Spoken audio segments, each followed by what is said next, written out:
All right, everybody, welcome back to my channel. This one is coming due to popular demand. I got a lot of people requesting a video about comparing LeBron and Kobe. So this is the first one that I saw on Scap's channel, and it's called Destroying the Lies Surrounding Kobe and LeBron. And let's not waste any time. Let's just get right into it. We have been privileged to bear witness to a number of legendary playoff runs by various immortals throughout the history of the NBA. I recently outlined the reasons as to why Kobe Bryant had the best one we have ever seen during the 2008 through 2010 NBA seasons. And Kobe Bryant has been subject to some of the most pathetic and disgusting lies in NBA history, such as he was carried by Shaq to 3 finals, or he was an inefficient, team-destroying ball hog. These narratives, for whatever reason, continue to rise with more prevalence in various social media forums, but were originally fueled by the malicious fake news media in a desperate attempt to destroy Kobe Bryant's legacy. We saw it while he was actually playing, as he was robbed of various MVP awards, all for the It's true, by the way. He could have won a lot more MVPs. I'm a Suns guy, so I'm not going to say we should take away Nash's MVPs, but it's kind of the same that we had for Jordan. Basically, every year of Jordan's prime, he should have won MVP. And probably the same thing goes for Kobe. the glorification of the media darling self-proclaimed king. As throughout NBA history, there have been 6 players to finish top 5 in season-end MVP voting 10 times or more. Kareem Abdul-Jabbar had the Really? most such seasons with 15. 15 years? What was that, top 10 voting? Hold Barr on. had the most season-end MVP Top voting 5. Top 10 5. times or more. Kareem Damn. Abdul-Jabbar had the most such seasons with 15. LeBron James has done it 14 times. Bill Russell did it Wow. 11 times. I mean, to be fair, LeBron could still be top 5 in MVP voting even this season. Y'all call me a hater, but I still think he's 3 players of all time. I just don't think he's number one. That's all. LeBron's blowing me away this year. For an old man, he's doing some things that make me question it. I don't know. Is he on like some performing enhancing drugs or what the hell's really going on? Because this guy is a freak of nature still. Michael Jordan had 10 and Will Chamberlain Had had 15. 10. Oh yes, and Kobe Bryant did it 11 times, Damn, while Kobe. Kareem, LeBron, Russell, Jordan, and Chamberlain All right, let's look at that. Most in NBA history. Who actually won? Kareem. God damn, Kareem got 6 MVP. It's crazy. I thought Magic was up there too. I thought he had at least 4. He got 5 rings though. all won the award at least 4 times each. Kobe Bryant was given only 1. For Yeah, some that's not cool. additional context, Larry Bird and Magic Johnson were each given 3 MVPs of their 9 top 5 finishes, and Moses Malone Oh, that's why. That's why Magic didn't win more, because half of those MVPs were going to Bird. won the award 3 times of his 5 top 5 finishes. Steph Curry, meanwhile, won the award 2 times in his 4 top 5 finishes, and Steve Nash won 2 league MVPs of his mere 3 top 5 finishes. One of those years, Nash was my by the boy. way, was arguably the greatest scoring season ever. Okay, I know where Scap's going to go with this, but the Lakers weren't that good that year. So he's probably going to make a case for Nash not deserving MVP. But I don't agree because Nash took a team that was garbage and all they added was him.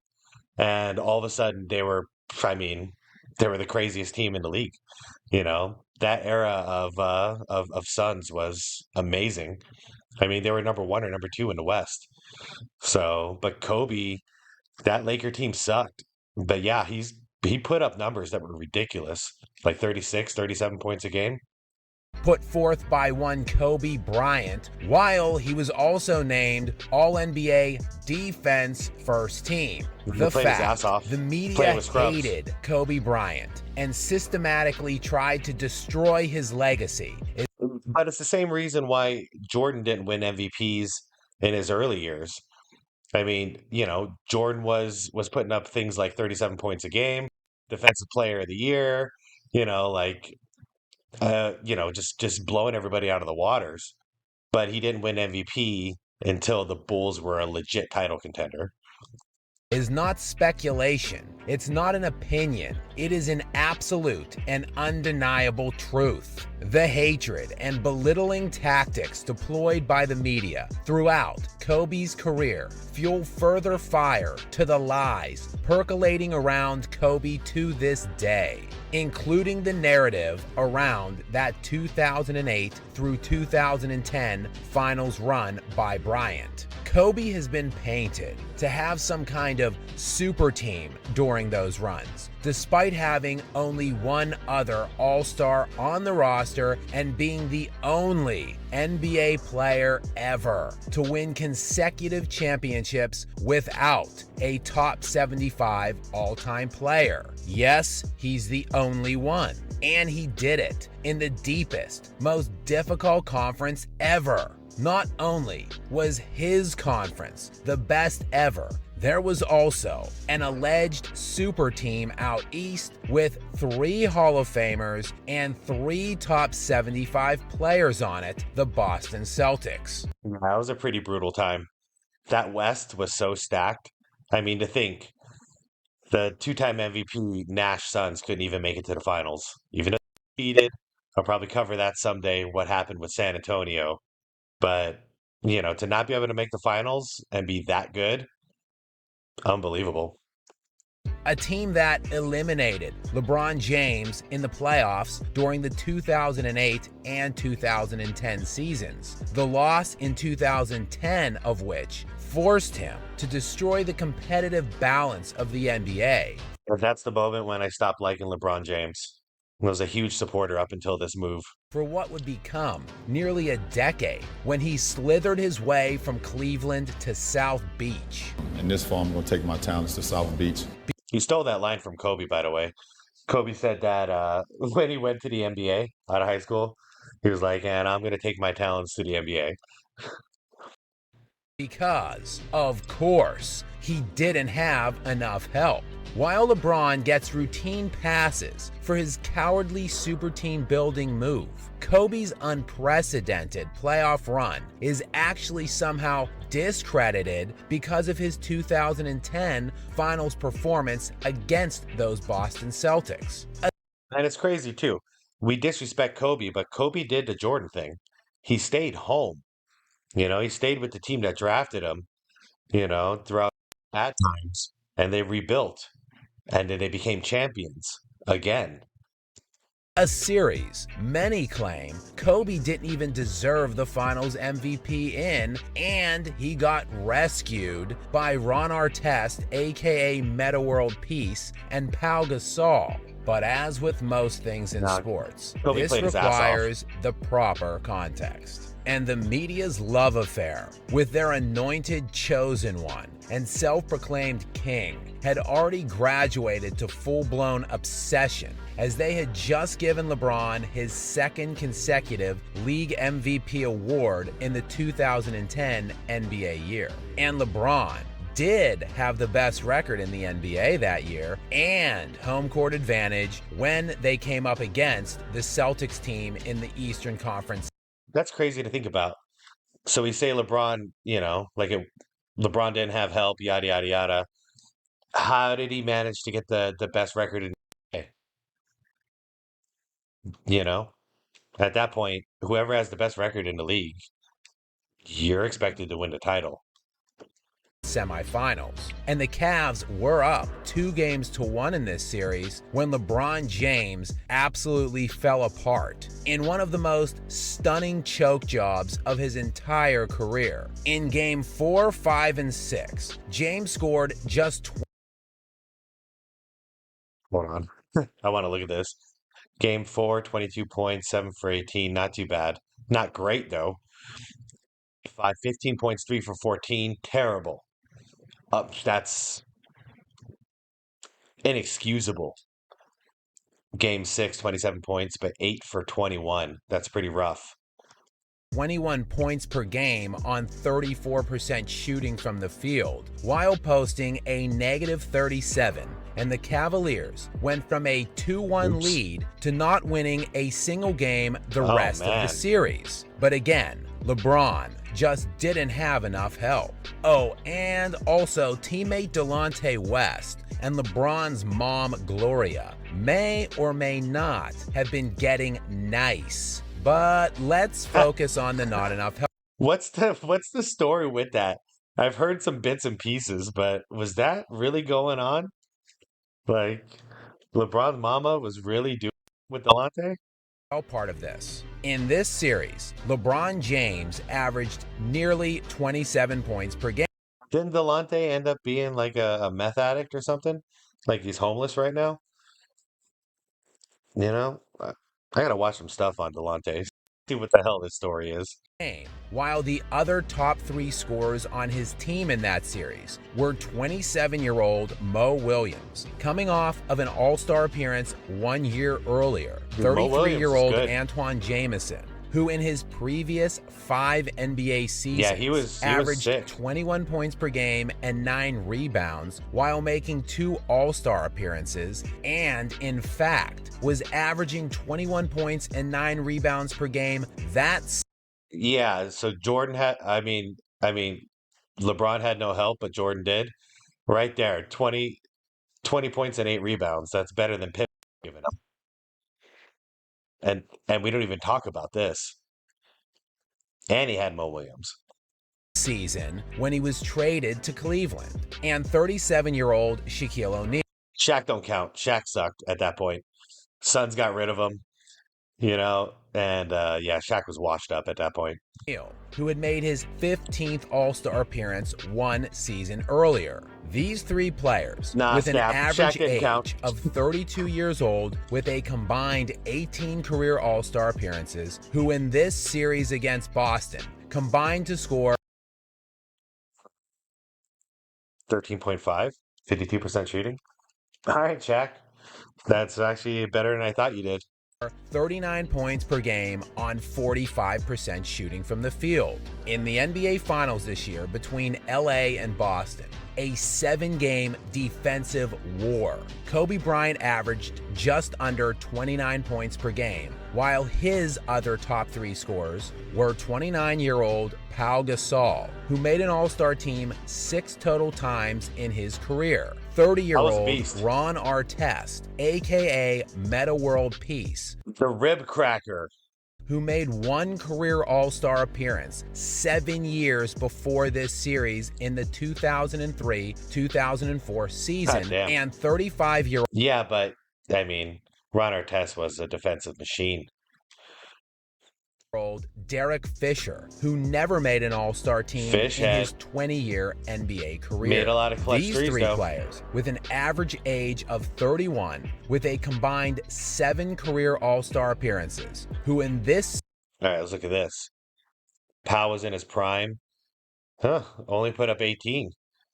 Decent field goal percentage. Ron Artest was giving you 10.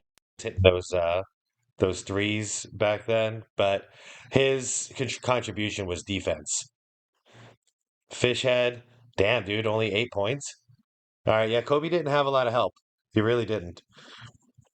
Series against Boston combined to score 38 points per game on 42.5% shooting. So LeBron actually had more help than Kobe Bryant. At 100%. the very least, a very comparable amount of support. To lose in 6 games, a series he had a 2-1 lead in before dropping the last 3 consecutive games. It's just the only difference is I mean, they had comparable teams, but one guy choked and the other didn't. That's always been the thing with LeBron. He's God's gift to basketball, but his mental ain't always there. He chokes. Kobe Bryant won this series, a series his team trailed 3-2 in and needed to win the last two games. A series in which his team, the Lakers, averaged 90 points per game in. Yeah, Kobe yeah. averaged Different era. 29, nearly a third of his team's scoring. And I mean, that's like what Jordan was doing in the '90s too. They're averaging about 90 points a game, and MJ's putting up 30 of them, one third of the points. Like now, where we're impressed with LeBron putting up 25, it's still impressive. Don't get me wrong, but they're putting up 120 points now. It's not the same impact. That's what one sixth or so, 1/6 of the points. yes, many will point to the Game 7 where Bryant shot 6 of 24. He also scored 23 points in a game that he won with a final score of 83-79. Crazy. The Lakers shot just Game 7. I got to go back and watch that Game 7. Maybe I'll live stream that someday or something, because that's like a defensive grind. 7 in the NBA Finals, they both wanted it.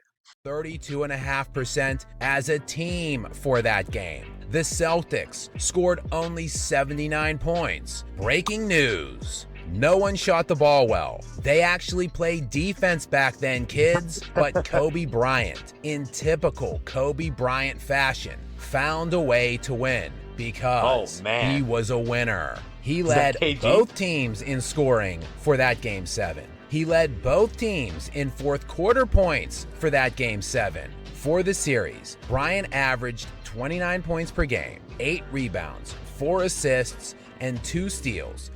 Let's look at that. Okay, so he upped his rebounds, his assists went down, but his steals went down. All right, so you can just see, you know, yeah, he was going against the Celtics, so his points are down just barely, not even noticeably. But the rebounds and the steals, that tells a story. Just like MJ, he upped that stuff in his playoffs too. You know, he wanted it. In a series that, again, his team scored just 90 per game in. Kobe outscored all players in this series on both teams by at least 10 points, a feat LeBron James has equaled only one time in his 10 career finals appearances, which 4 for 10, everybody. 4 for 10. Was the 2014 series against the San Antonio Spurs that he got absolutely smoked in, losing 4-1 in the most lopsided finals in NBA history in terms of total point differential. Kobe equaled this same feat just the year earlier when he beat the Orlando Magic in the finals. Y'all remember prime Dwight Howard? And he is the only player in NBA history to outscore all other players by at least 10 points per game for an entire final series multiple times in their career, other than, you guessed it, Michael Jordan, who did it 3 times from 1991 to 1993. This series should be talked about as one of the greatest final series ever played. Yeah, it was the closest thing to prime MJ we've ever seen. Culminating the greatest playoff run in NBA history. Yet instead, it is painted in a negative light, while LeBron choking and vomiting all over himself in those same playoffs against that same team as the league MVP, with similar supporting casts, is routinely excused. Yes, the media gave LeBron more accolades. Yes, LeBron has padded stats in a vastly different system than Kobe played in, and in an increasingly easy league with each passing season since 2016. But he stole that from Kobe too. The guy steals everything. It's ridiculous. He does the chalk thing from Jordan. He steals Kobe's line. And he did the big balls thing. He stole that from Kobe. Only difference is I think LeBron got fined. Kobe didn't. As always, if you really care to look closely, you'll find the easy answer as to who the true king of this century of the 2000s really was. All right, everybody. Thanks for watching. I'm gonna stick the link as always down below, so you guys can check out the video if you like. Shoot him a like, shoot him a subscribe. Same for me if you wouldn't mind. I have a lot more content coming your way, and as we do every video, let's shoot it out down below. I'll be involved too. You got something to say? Let's say it down below. Let's have a talk. All right, everybody. See you in the next one. Happy holidays.